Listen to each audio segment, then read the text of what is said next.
நம் வள்ளலார் தமிழ் பள்ளியின் 11வது ஆண்டு விழாவிற்கு வருகை தந்திருக்கும் அனைவருக்கும் எங்கள் அன்பான வணக்கங்கள். இன்றைய விழா நிகழ்ச்சிகளை உங்களுக்கு தொகுத்து வழங்குவது யுகலட்சுமி மற்றும் இளையராஜா. விழாவின் பிற்பகுதியில் மேலும் இரு தொகுப்பாளர்கள் இணைகிறார்கள். அவர்கள் மதியரசி மற்றும் ராதா.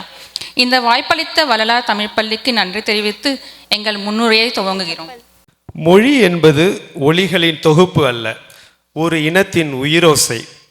இன்று நாம் ஒரு பள்ளி ஆண்டு விழாவில் மட்டும் கூடவில்லை, நம் மொழியையும் மரபையும் பண்பாட்டையும் அடுத்த தலைமுறையின் கைகளில் ஒப்படைக்கும் ஒரு அழகிய தருணத்திற்காக ஒன்று கூடியுள்ளோம்.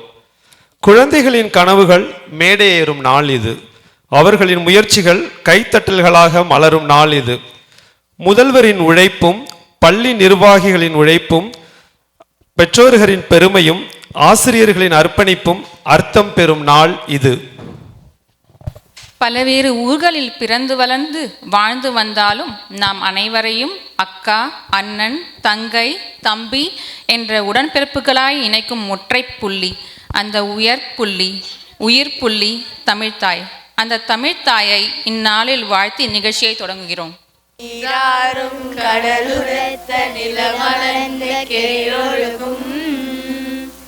சீராரும் வதனமென திகழ் பரத கண்டமிதில் தெக்கனமும் அதிசிறந்த திராவிடனல் திருநாடும் தக்க சிறு திரைநுதலும் தரித்தனரும் திலகமுமே அத்திலக வாசனை போல் அனைத்துலகும் இன்பமுற எத்திசையும் புகழ் மணக்க இருந்த பெரும் தமிழனங்கே தமிழனங்கே உன் சீரிழமை திறவியந்து செயல் மறந்த வாழ்த்ததுமே வாழ்த்ததுமே வாழ்த்ததுமே.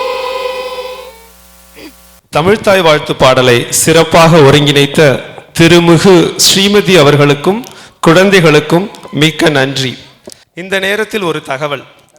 தமிழ்த்தாய் வாழ்த்தை ஒலித்தட்டு அல்லது ஒலிநாடா இல்லாது நேரடியாக நிகழ்ச்சிகளில் பாட வேண்டும் என்ற வழிகாட்டு நெறிமுறையை தமிழ்நாடு அரசு 2021 டிசம்பரில் வகுத்தது. சிறப்பு. ஆனால் நம் வள்ளலார் பள்ளி ஆரம்ப காலம் தொட்டு இம்முறையை கடைபிடித்து வருவது கூடுதல் சிறப்பு என்பதை பெருமையாக தெரிவித்துக் கொண்டு அடுத்த நிகழ்ச்சிக்கு செல்கிறோம்.